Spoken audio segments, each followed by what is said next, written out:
Bill Chisholm, Aditia Mittal, and Brad Stevens. At this time, I would like to call up to his microphone for some opening remarks from Bill Chisholm. Bill. Thanks, Ed. Can you hear me all right? Yeah. Hi, everybody. All right, here we go. So I thought just maybe I'd start with a little bit of opening remarks, and then we can turn it to questions. So first, thanks obviously for joining us today. It's an honor to be sitting up here with this group. And as many of you probably know, I'm from here, and I've loved the Celtics my entire life. My wife Kimberly and I have raised a family of diehard Celtics fans.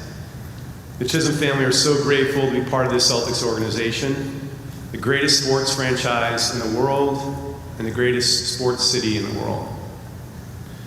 While this is a dream come true for me and my family, I also realize that with this opportunity comes a tremendous responsibility. My ownership group and I understand that it is in fact different here, and that we have a responsibility to protect and advance the legacy of the Boston Celtics.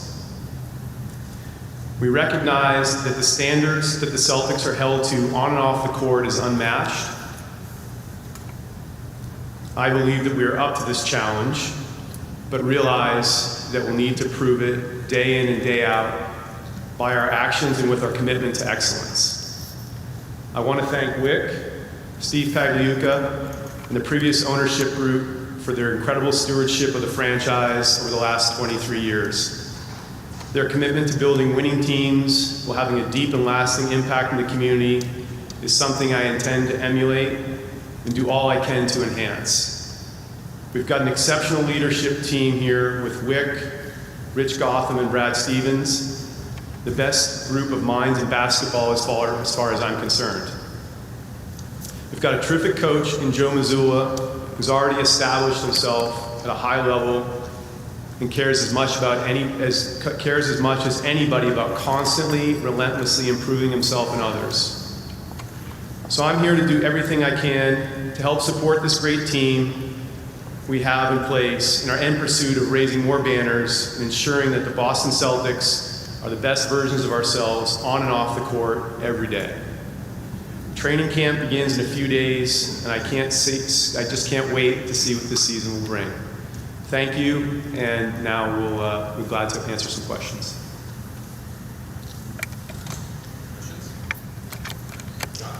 Hi, I'd like to start by just clarifying the power structure of the ownership group. There's a managing board of yourself and 7 others, correct? Correct. What is the voting power of that group? Do you hold final say, or is there a possibility of a majority of the group voting one way and you voting a different way on basketball matters?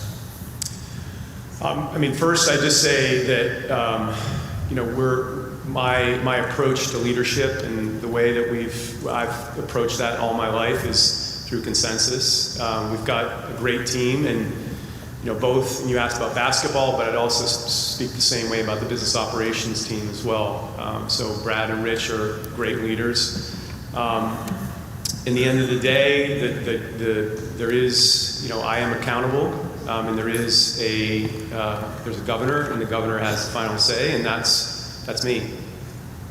So just for clarification, Brad Stevens comes to you with a matter that requires ownership approval, whatever it is. What you say is what goes, or if 7 others on your board vote differently, it's your opinion that matters?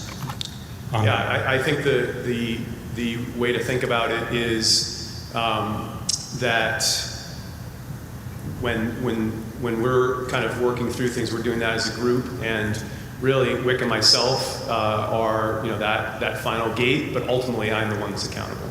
And to be very clear, that is the final say. We all understand what a passionate Celtics fan you are and were even before this opportunity, but there are plenty of passionate people that share that and have a legitimate chance to go into ownership and don't pursue that. What was it when this opportunity presented itself that made you say, I have to go after this? Yeah, maybe I'm just more passionate. The Celtics have brought me joy my entire life, and I'm so grateful for what the ownership of the group has done to this point. I feel like I have something to add here, and I've got tremendous people around me here, and ultimately, this was an opportunity. There was a dream that came true. And I can't speak for other people, but for me, to have this chance, I would have never forgiven myself if I didn't go for it. And then whether it's Wick or other owners around the league, who are some people who have given you advice, and what is that advice that you quickly resonated and is a part of how you want to run this organization? Yeah, I mean, it's things that are consistent the way I think about running any business, but it's consensus-based approach. It's being patient. There is such a thing as a new owner curse, and I'm well aware of that. And ultimately, it's kind of being self-aware in terms of what your strengths and weaknesses are, and surrounding yourself with people that are, the best people, the best of the best. And the way the decision's been made here to date, that's what you're going to see going forward as well. Where those basketball decisions, those are Brad is driving that for sure. Question for Aditya. What drew you to joining this ownership group, and what does it mean to you to become a part of the Celtics family? Sure. So good afternoon. I'm truly excited and very humbled to be here. As some of you may guess, I was born in India, but I grew up in Indonesia, which is miles away from Boston, maybe 8,000 miles away. But I had the chance to visit Boston in the late 80s. I went to a game in the Old Garden. It was magical. I mean, I fell in love with it. And when I heard from Wick that he's thinking of expanding the partnership, I thought it was a phenomenal opportunity. As all of you know, Wick has been a tremendous leader. He's a phenomenal role model. He really took the Celtic to new heights. And we're so happy that he's continuing in this partnership with us. And he introduced me to Bill. And I remember having my first conversation with Bill. And we went to the same university. He went to Wharton, I went to Wharton as well, undergrad, and we hit it off. And I knew that this partnership will work. As you heard from Bill and his family, they were fully committed to the Celtics, and we're so happy to be riding and going on this journey with Bill and his family and the rest of the partnership group. I think all of us will be true to the heritage of the Celtics. It has a very intelligent and smart, competitive spirit. A very loyal and passionate fan base, including me, including all of us. And it pursues excellence in everything it does, right? Whether it's on the court or the organization. As you can see, Brad is here, Rich is here. But also in what it does in terms of its community support, social justice. So I'm just truly excited, humbled and honored to be here, and look forward to the season and go get some more banners. Yeah, Gary Watson, Boston Globe.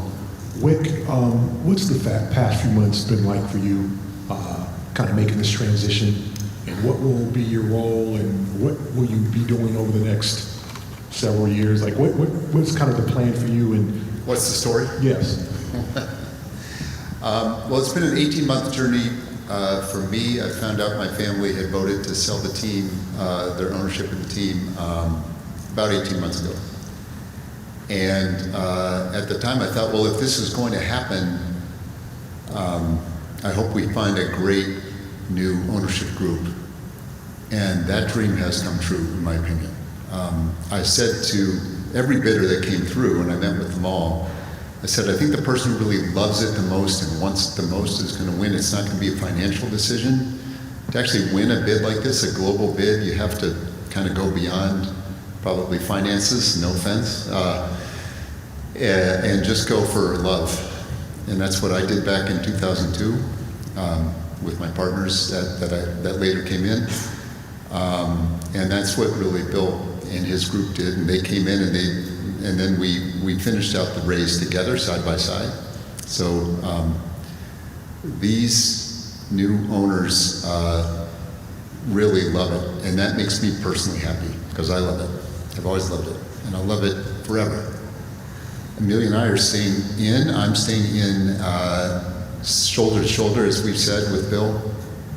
and then with the managing board. I want a third ring, and then I want a fourth one. And I've got two. It's a nice start. This group, we are committed to getting it together. So what it's like for me, I'm actually re-energized. I love the fact that more than half the new group is actually the previous group rolling over. So we're staying in, in many ways, and being welcomed in and enthusiastically joining. So it's kind of a new partnership,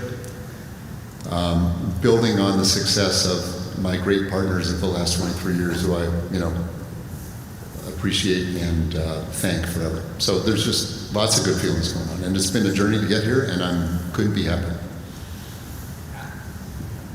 I guess, Bill, where do you? Hi. How do you see yourself as an owner? Are you sitting on the court side and yelling at the officials, or are you Wick has told me not to do that. He's letting me handle the officials part. But how visible do you picture yourself, and in what ways do you plan to use that? Yeah, I mean, I'm a huge fan, first of all, so I'm so excited to be there and, to have the best seat in the house, frankly. So, that's fantastic. So I will absolutely be there. I will do whatever it takes, whatever the Boston Celtics need me to do. If they need me to be doing press conferences every day, I'll do them. If they need me to stay out of the way, I'll do that. I feel like I have enough self-awareness to know where I can be helpful and know where to get out of the way. And the biggest thing I think I can bring is support to the folks on the stage here. As a passionate sportsman, you have to know that a lot of times when things go well, the players and the coaches get the credit for it, and when things are in a down period, that people are pointing at the owner. Are you ready for that, and what kind of what that comes, especially as somebody that I'm sure your friends are interested in, so forth. Are you ready for what the attention that comes with that, and that's not always positive? Yeah, I think you take the good with the bad, and yeah, I mean, I have to be accountable here, and I'm signed up for that. I've thought long and hard about it. This took a year, had a lot of time to think about it, and I believe I'm up for that challenge. But I know it'll be challenging at times, and I thought about that. My family's thought about that, and we're all in. Hey, Bill. Hey. I know you're just getting going here, but a few weeks ago your name was linked to a possible WNBA team here. Was that news to you? Was that something already on your radar? If you can just kind of clarify that. Yeah, I mean, first of all, I think the Boston should have a team.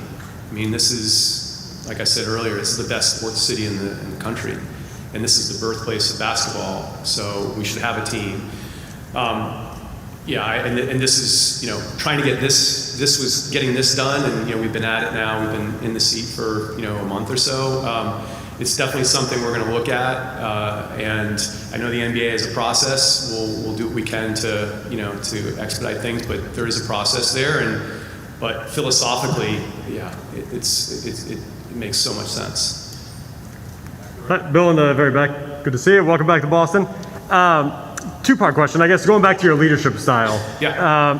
How involved do you intend to be on the day-to-day? And then just looking at the state of the team as you take over, how much patience are you preaching to the fan base, just knowing that your face of the franchise is working his way back to get back to it? Yeah, I mean, I on the day-to-day, we have the right people in place to do, to make those decisions. I want to be supportive of Brad and Rich and their teams. I'll do whatever it takes. On the patience point, I would say I think patience is important, and I think there's a strategy, there's a game plan that we've kind of laid out here that I think makes a ton of sense. On the other hand, and Brad says this, and I completely agree, I don't put any ceilings on the team in terms of what can be accomplished, and we need to get better every single day, even without Jason on the court day one. So. Bill Burt, Eagle Tribune. This is for Brad. Under any ownership, this is a good gig. President of the Boston Celtics. Can you talk about what sold you on this meeting, Bill? What you heard from him that made this not just, all right, I'm going to stay, but I'm all in here? Yeah, I mean, I think first of all, we've all been really lucky to be here, and a number of our staff has met the new ownership group throughout the last couple of months and spent more time with them in the last couple of days. And, you know, as they know, we have a number of people that spoke in those meetings that have been here, 10 years, 14 years, 12 years in my case, 20 years in Mike's case, like down the road. Like, we've got a lot of stability. And I think that's largely due to the fact that, Wick and his group, our ownership group, really, we all, and I said this earlier, we all shared results. There was never any finger pointing. There was never any like, hey, things didn't go our way, or hey, things went this way because of me. It was all, we all have a job to do. We all add our talents or our hard work or whatever together, and then we put a team on the floor. We try to maximize that. And then the results are what they are, and we move forward, right? And it was always about the next day. It's always about the next task. It's always about the next thing. And so, when you're sitting in these shoes, I think anytime you have major change, right, the first thing is well, what will that change do to your day-to-day, right? And I could care less about me, but like the 65 people that work here, Rich's 100 plus people that work downtown, you're more concerned about that than anything else. And I think from day one, in meeting Bill and his group, the humility, the care, the passion was not just shown in the words, was not just shown in showing up at games or being on the front row. It was like, hey, like, you're empowered to do your job, and more so, again, for everybody in this building. And so anytime you go through a significant change like that, I think that's your first, and you're in some position of leadership, that's your first concern. And so that was answered with flying colors from day one, and that's really all I cared about. So listen, we know that we're going to have hard decisions to make from a roster standpoint. We know we're always going to have change. There's always going to be hard times. There's always going to be great times. But you just kind of, you get through those things together, and feel very supported that we're all together. Brad, this question is also for you and sort of along those lines. How much of a goal, if at all, for you guys is getting under the luxury tax? I think you're roughly about 12 million above it. And what kind of guidance, if any guidance at all, have you gotten from Bill in terms of trying to do that? Yeah, I think so. It's a good question, Chris. I think obviously, if you looked at this summer and you look at as we move forward, the summer demanded a reset under the second apron. If you go back to the Derek White trades, the Porzingis or Holiday trades when they came here, those wouldn't be able to happen if you're over the second apron, because you can't aggregate contracts and you can't take more money back than you send out, right? So like, you have to give yourself the flexibility and opportunity to jump at the right deals. You don't always know when those are going to present themselves. So the second apron was the key. After that, we're looking at it from the standpoint of, again, let's see what this team looks like. Let's put our very best foot forward. Let's let Joe, the staff, the players, let's all work to maximize ourselves, and with an attitude of no ceilings and no limitations, and go after it. And we'll evaluate the roster like we always will as the year goes on, but there's no tax goal. There's nothing that's set in stone that we have to get to a certain level. The level, obviously, where we were earlier this summer, it's not close to where we are now. And listen, we lost. We've said goodbye to awesome people and really good players. But I think we've added people that are excited to add their strings together and see what we can do. And so we're looking forward to that. And just quickly, Bill, I want to give you a chance to talk about that, because I think for a lot of fans, that's probably their biggest question about any owner. How much is that owner willing to spend? We know that some of the luxury tax penalties can be onerous. To reset the whole thing, you guys would have to get under twice in a 4-year period. So I'm curious, I want to give you a chance to discuss that, where you stand on that in terms of not just the second apron, but getting all the way under the luxury tax and trying to reset some of these penalties. Or if you don't care, hey, let's go for it. I mean, let's go for it, but let's do it in a reasonable way. I think, we're trying, my goal and my, high-level direction to Brad and the team is, let's do whatever we can to win championships and raise banners, and raise as many as we can, both in the near term, but also in the medium to the long term as well. So definitely taking that approach and the flexibility that Brad talks about, I think that's paramount to doing that. So, but ultimately, we're going to do everything we can to win. That is job number one. And not just win games, win championships. For Brad, Jason has spoken this week about how he's not ruling himself out for this season. Do you view him potentially returning this season as a realistic possibility? And do you have any update on where he's at in his recovery? I've said this from day one, and I'll continue to say it. No timelines on Jason from my perspective. My number one goal, my number 2 goal, 3 goal, 4 goal is Jason Tatum fully healthy, full recovery, and he's well on his way. He has been incredibly diligent. He's been a great leader by example to people in this building when no players were around in the middle of the summer, and when a lot of the young guys have been around in the last month and a half. And we appreciate that. And we know that he's going to be itching to get back.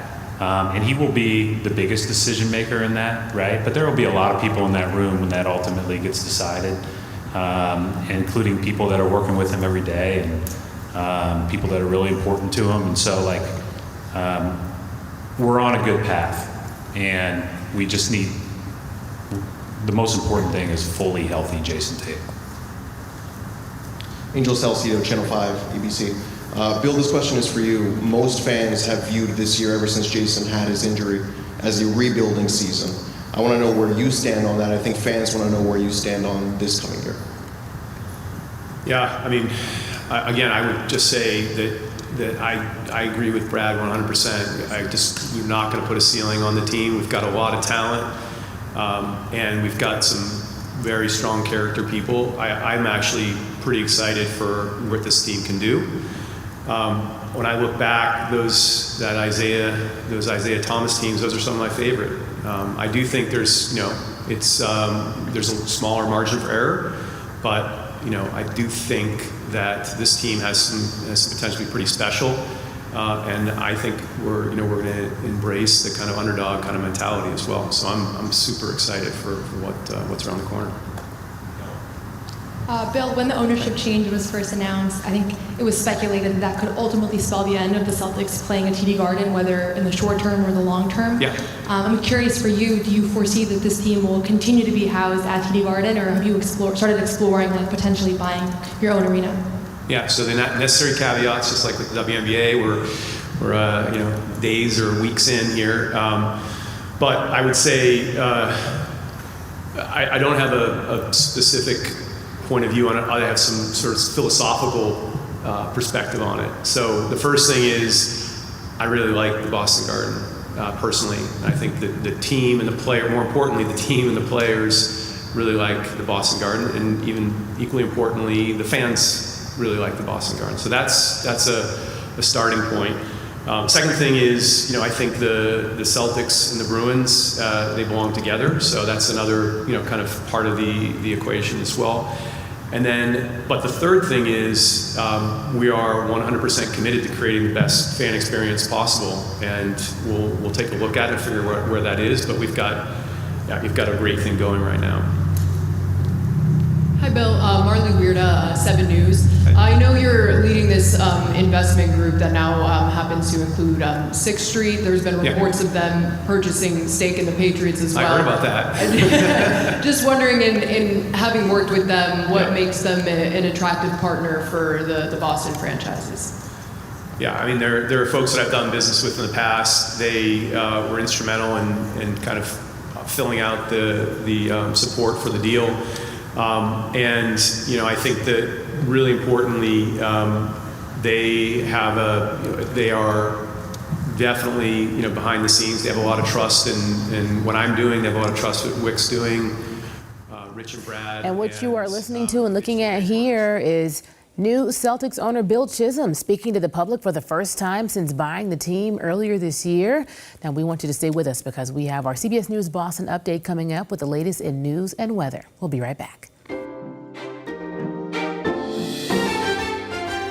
Streaming around the clock on CBS News Boston, you're watching WBZ News. Right now, we are in a next weather alert, and if you're wondering why, this means you haven't been outside or looked outside your window yet. And in that case, just come take a look at the screen. Look at all of this on radar here. Very active. We're tracking the chances for heavy rain, which could lead to flash flooding. We thank you for joining us. I'm Courtney Cole, joined by WBZ meteorologist and executive weather producer Terry Ellison.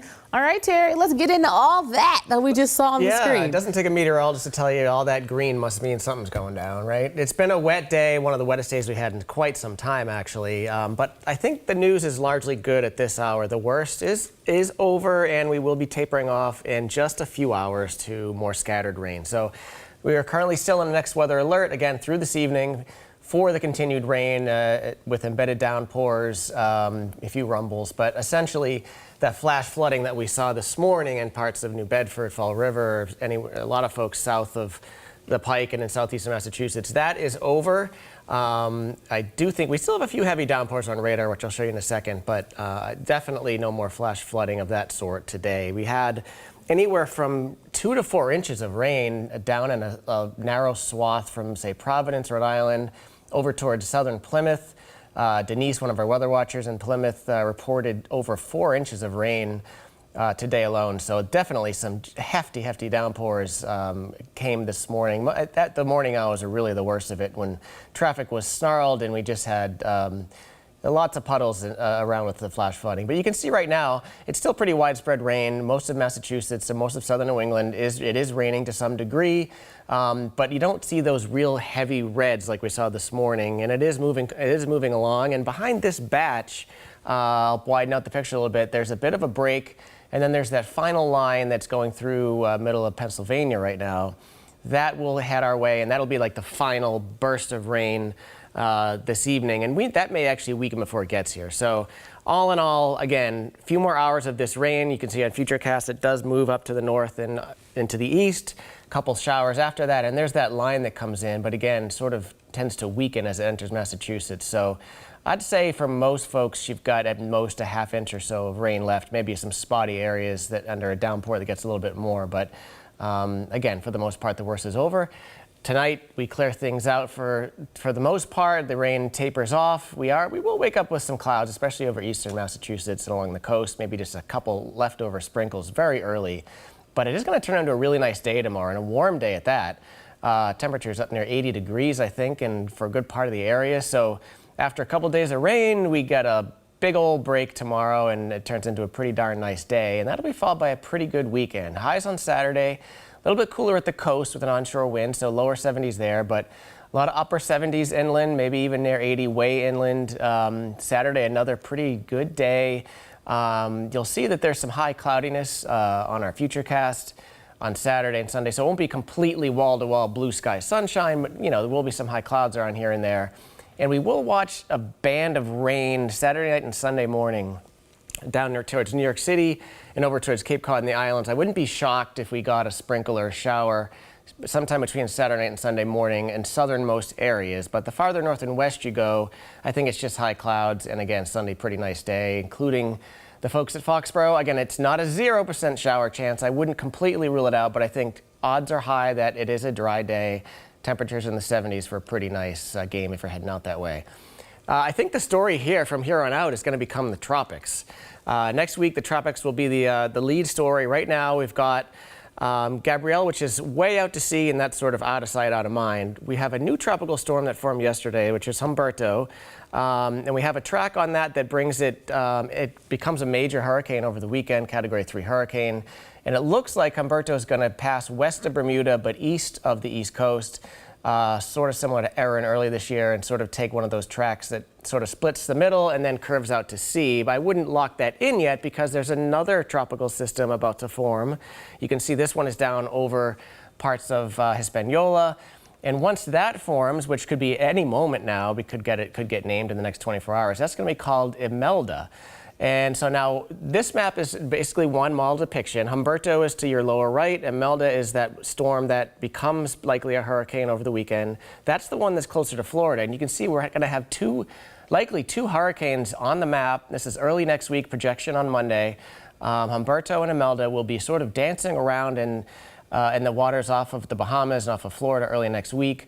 This particular model, and a lot of the models are hinting that Imelda actually may make a landfall somewhere over southeastern United States, perhaps over South or North Carolina, Monday or Tuesday, while Humberto continues to just meander out to sea. And again, this depiction shows Imelda's just sort of weakening and dying inland while Humberto heads east of us. So none of these scenarios right now has much impact for New England other than some high seas, but I wouldn't really rule anything out at this point. When you have two hurricanes like that dancing around each other and this far out, I would say, I wouldn't take anything off the table. I'd just say let's keep an eye on it. Definitely going to be an interesting week or several days to follow this in the tropics, but it does look like later next week, that's a big old high pressure area that's probably going to come down here and kick out whatever's left of any tropical systems out over the Atlantic. So let's get rid of the rain in a couple hours from now, and then you can see it's pretty warm through the weekend. We will watch those showers on the south coast on Sunday, but other than that, we're looking pretty good. More 80s in the forecast into early next week. That warmth still hanging on there. We are hanging on, yes. And it does look like, again, by mid to late next week, probably our first real fall feel. Not saying frost just yet, but maybe in the far northwestern parts of the area, we could be talking about the first frost later next week. Ooh, okay, wait, you went too far. I'm going we're hurricanes. I just wanted to put my trench coat on. I didn't want to talk about frost. All good. Yeah, I mean, listen, it is that time of year, and it will be October as we get into next week, so we're shifting the seasons. It makes sense because we are moving right along. We are, yes. Terry, thank you. Okay. For the first time in decades, someone without the last name Kraft will own part of the New England Patriots. Several media outlets, including our partners at the Boston Business Journal, are reporting the Kraft family will sell 8% of the team. Two private equity firms will split that share. Now, one is a firm that was involved in the Celtics sale. Private equity is getting more involved in the NFL as well. And Grant Welker at the Boston Business Journal says that this could actually pay off for fans.